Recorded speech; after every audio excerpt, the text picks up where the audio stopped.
વિદ્યાર્થી મિત્રો, મજામાં ને? આજે આપણે ધોરણ 7ની અંદર સંસ્કૃત ભણવાનું રહેશે. તો તમે બધાએ પાઠ્યપુસ્તક તો હવે લઈ લીધા છે ને? તો હજી આપણે પાઠ્યપુસ્તકમાં જ પાઠ લઈશું, કારણ કે આપણે સ્વાધ્યાય પોથી પૂરવાની છે. એટલે બધા સ્વાધ્યાય પોથી લઈ લે, પછી હું સ્વાધ્યાય પોથી પુરાવીશ.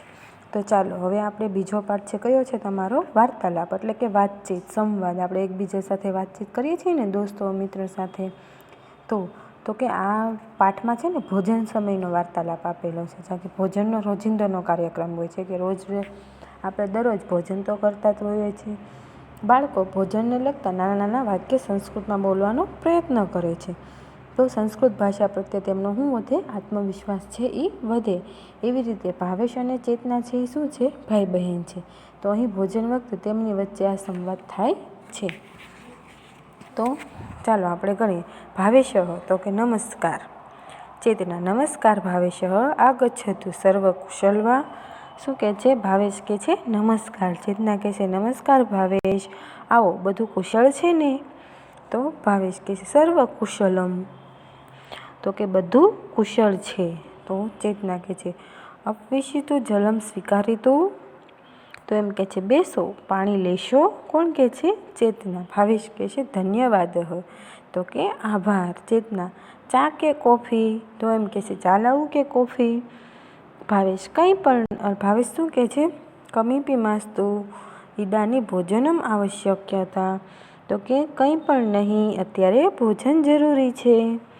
ચેતના: ચાય કોફી વા? ચેતના: ભોજનમ સિદ્ધમ યમમ અસ્તિ, આસનઃ ગ્રહણ કરોમી. ભોજન તૈયાર જ છે, આસન પર બેસ.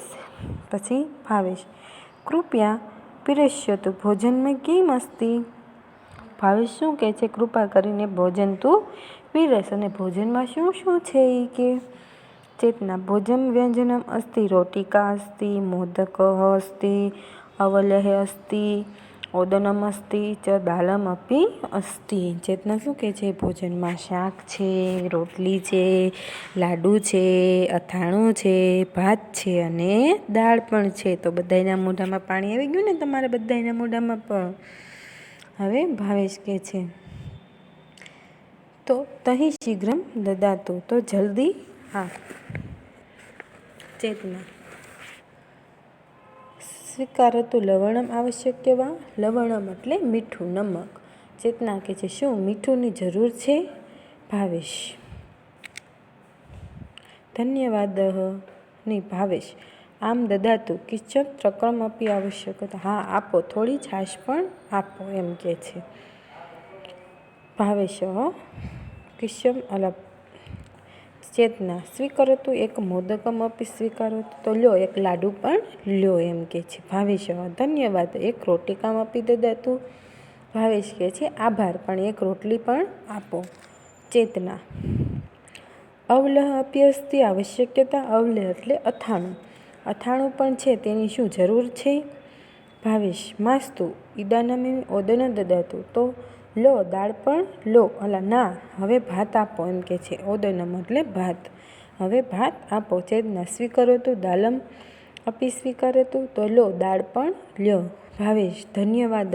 ભાવેશ કહે છે આભાર. ચેતના: અન્યત કમીપી આવશ્યકમ, બીજું કંઈ જોઈએ છે? ભાવેશ: અદાની કમી માસ્તુમ ભોજન સમાપ્ત, ભોજન રુચિકમ અસ્તિ. અત્યારે કાંઈ પણ નહીં જોઈએ, મારું જમવાનું પૂરું થઈ ગયું છે. ભોજન સ્વાદિષ્ટ હતું, એમ ભાવે એવું ઘણું સ્વાદિષ્ટ હતું. તો ચેતના કહે છે આભાર. એટલે આ બે ભાઈ બહેનનો સંવાદ હતો એકબીજા વચ્ચેનો. એ શું કરતા હતા? વાર્તાલાપ કરવાનું શીખતા હતા. હવે તમારે આપેલા છે ટિપ્પણી. કેટલી વાર લખવાના હોમવર્કમાં? 2 વાર લખવાના, અને 1 વાર ભાષાંતર મેં કીધું એ લખવાનું. હવે આપણે સાથે સાથે ત્રીજો પાઠ છે એ જોઈ લેવો છે ને, સુભાષિતો. પછી આપણે 3ય પાઠની સ્વાધ્યાય પોથી છે એ સાથે પુરાવી દઈશું. તો ત્રીજો પાઠ છે સુભાષિતો. એમ સુભાષિતો એટલે શું થાય? સારું વચન. સુભાષિતો દ્વારા લોકોને જ્ઞાન, બોધ, ઉપદેશ, પ્રશંસા, નૈતિકતા વગેરે આપી શકાય છે. તો આ પાઠમાં પણ 6 સુભાષિતો છે, જેમાં જુદા જુદા વિષયોની ચર્ચા છે. પૃથ્વી પર જળ, અન્ન અને સુભાષિત એ 3 રત્નો છે. પછી વિશાળ હૃદયના મહાપુરુષો માટે આખી ધરતી જ એક પરિવાર રૂપ હોય છે. ફળોવાળા વૃક્ષો નીચે ઢળી પડે છે.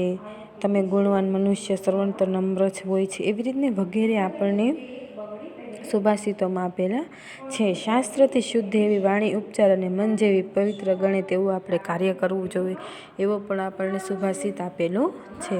તો ચાલો આપણે બધાએ ત્રીજો પાઠ છે તે ભણવો છે ને. તો કે પૃથ્વીમાં ત્રીણી રત્નાની જલમન સુભાષિતમ મૂઢે પશ્યા ખડેહુત રત્ન સજ્ઞા વિધુયશતી. શું કહે છે? પૃથ્વીવામ એટલે પૃથ્વી પર, ધરતી પર. પછી ત્રીણી એટલે ત્રણ, અને રત્નામી એટલે રત્નો, ત્રણ રત્નો.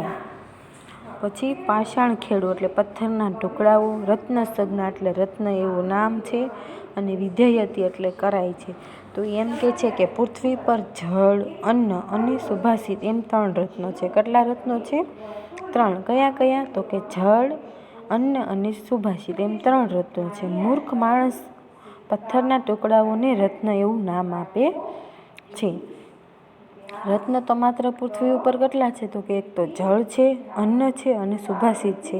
પણ આપણે બધા માણસો છે એ રત્ન કોને નામ આપીએ છીએ? તો કે પથ્થરને, હીરા જડેલો હોય ને એમ કે છે આ રત્ન છે, રત્ન છે. પણ હકીકતમાં તો આપણે માત્ર ત્રણ જ રત્ન છે, જે છે જળ, પાણી અને અન્ન એટલે ભોજન, અનાજના દાણા. અન્ન એટલે અનાજ, પાણી અને સુભાષિત, આ ત્રણ જ રત્નો છે. તો આખા સુભાષિતનું ભાષાંતર થાય છે: પૃથ્વી પર જળ, અન્ન અને સુભાષિત ત્રણ રત્નો છે, પણ મૂર્ખ માણસો પથ્થરના ટુકડાઓને પણ રત્ન એવું નામ આપે છે.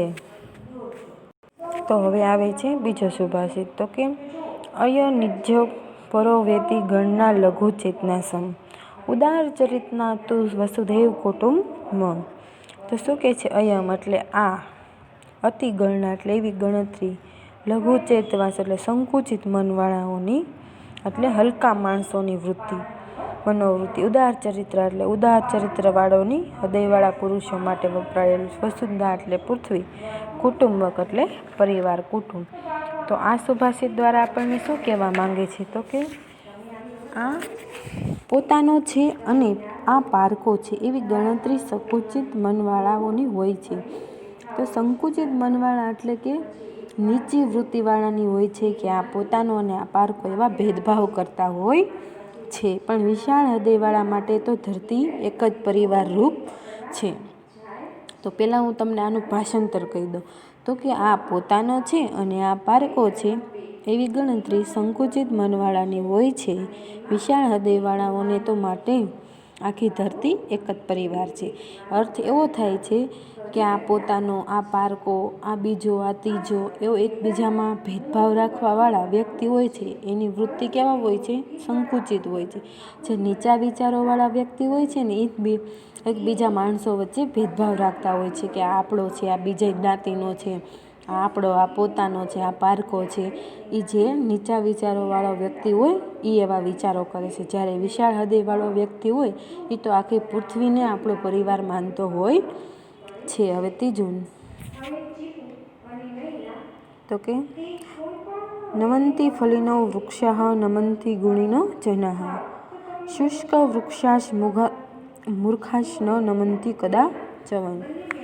ફલતી એટલે ફળોવાળો, વૃક્ષ, નમંતી એટલે નમે છે, પછી ગુણવાન લોકો, પછી શુક્ષ એટલે સૂકા વૃક્ષો, મૂર્ખ હોય છે, કદાચન ક્યારે પણ આવત્યો નથી.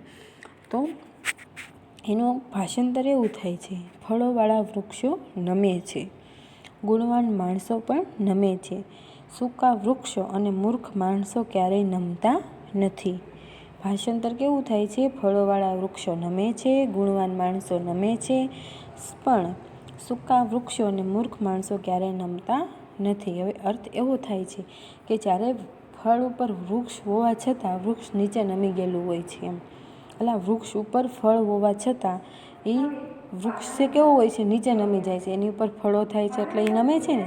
એટલે આપણે વૃક્ષોથી નમવાનું શીખવું જોઈએ. એ આપણને ફળ આપે છે છતાં એ આપણી સામે નીચું માથું રાખીને રાખે છે. એવી રીતને જેના ગુણવાન માણસો હોય એ હંમેશા બીજા પાસે આપનું માથું નમતું રાખે છે.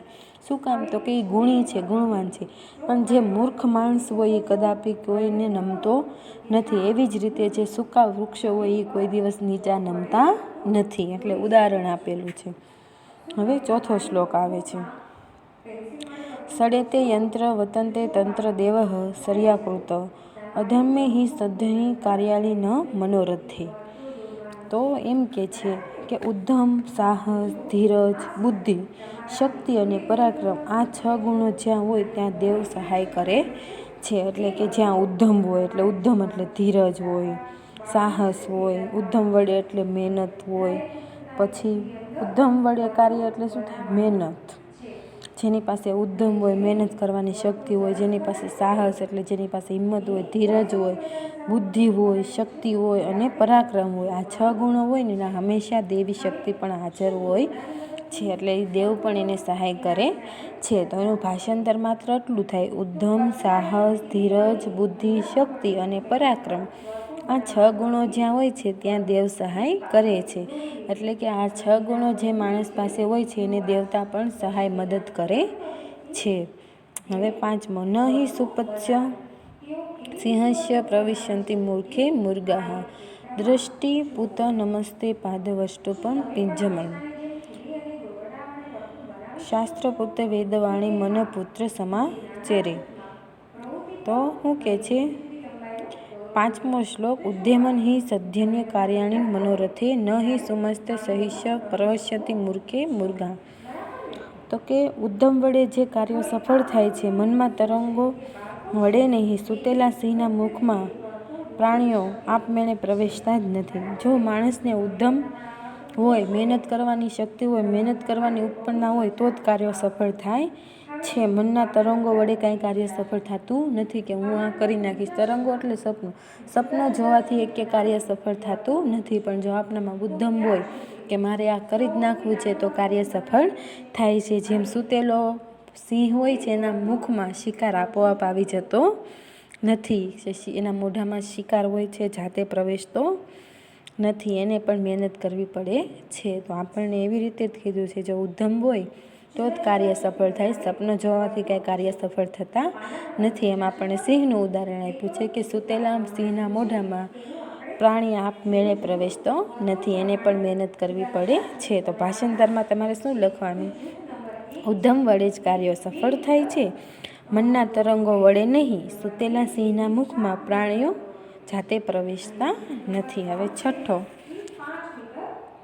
દ્રષ્ટિપૂત નયત્સેત પાદઃ વ્રષ્ટભૂત પિંબે જલમમ શાસ્ત્રપૂતા વેદનમ વર્ણમન પૃત સામચરત. તો કે નજરથી શુદ્ધ કરેલું પગલું મૂકવું જોઈએ, વસ્ત્રથી ગાળેલું પાણી પીવું જોઈએ, શાસ્ત્રથી શુદ્ધ કરેલી વાણી બોલવી જોઈએ અને મનથી પ્રવૃત્ત કરેલું આચરણ કરવું જોઈએ. અને એમ કહે છે નજરથી શુદ્ધ. આપણી નજર છે સારી રાખવી જોઈએ, શુદ્ધ હોવી જોઈએ, એમાં કોઈ પણ પાપ કે કચરો હોવો જોઈએ નહીં. જો સારી નજર રાખી આપણે પગલું મૂકવું જોઈએ, ખરાબ દાનતથી પગલું મૂકવું જોઈએ. એટલે કોઈ દિવસ ખરાબ દાનત રાખવી જોઈએ નહીં. અને વસ્ત્રથી ગાળેલું પાણી પીવું જોઈએ અને શાસ્ત્રએ કરેલી જે વાણી છે એ શુદ્ધ વાણી બોલવી જોઈએ, કોઈ દિવસ ખરાબ વાણી બોલવી જોઈએ નહીં. અને મનથી જે પવિત્ર કરેલું હોય એ જ આચરણ કરવું જોઈએ. જે આપણા મનમાં પવિત્ર હોય, ખરાબ હોય નહીં એવું કોઈ દિવસ વર્તન કરવું જોઈએ નહીં. એટલે ભાષાંતર એવું થાય છે, નજરથી શુદ્ધ કરેલું પગલું મૂકવું જોઈએ, વસ્ત્રથી ગાળેલું પાણી પીવું જોઈએ, શાસ્ત્રથી શુદ્ધ કરેલી વાણી બોલવી જોઈએ અને મનથી પવિત્ર કરેલું વચન કરવું, આચરણ કરવું જોઈએ. તો આપણા શ્લોક છે એ અહીંયા પૂરા થાય છે. આજે આપણે બીજો અને ત્રીજો પાઠ બંને લઈ લીધેલો છે. હવે આપણે આવતા લેક્ચરમાં ચોથો પાઠ લેવાનો છે. તમારે સુભાષિતનું ભાષાંતર અને બીજા પાઠ વાર્તાલાપનું ભાષાંતર અને બેયના ટિપ્પણી એક વાર લખી ક્લાસ ટીચરના વોટ્સઅપ નંબર ઉપર સેન્ડ કરી દેવાનું રહેશે. હવે આપણે સ્વાધ્યાય પોથી પૂરીશું. પછી તમારે આવે છે ઘરે ગુજ્જરી, હે ગુજરાતની ધરતી, ધરે ગુજ્જરી એટલે હે ગુજરાતની ધરતી. ચોથો પાઠ છે એ આપણે આગળ ભણીશું. ત્યાં સુધી હવે મળીશું આપણે આવતા લેક્ચરમાં. ત્યાં સુધી આવજો. ફરી મળીશું આવતા લેક્ચરમાં, ત્યારે આપણે સ્વાધ્યાય પોથી પૂરશું.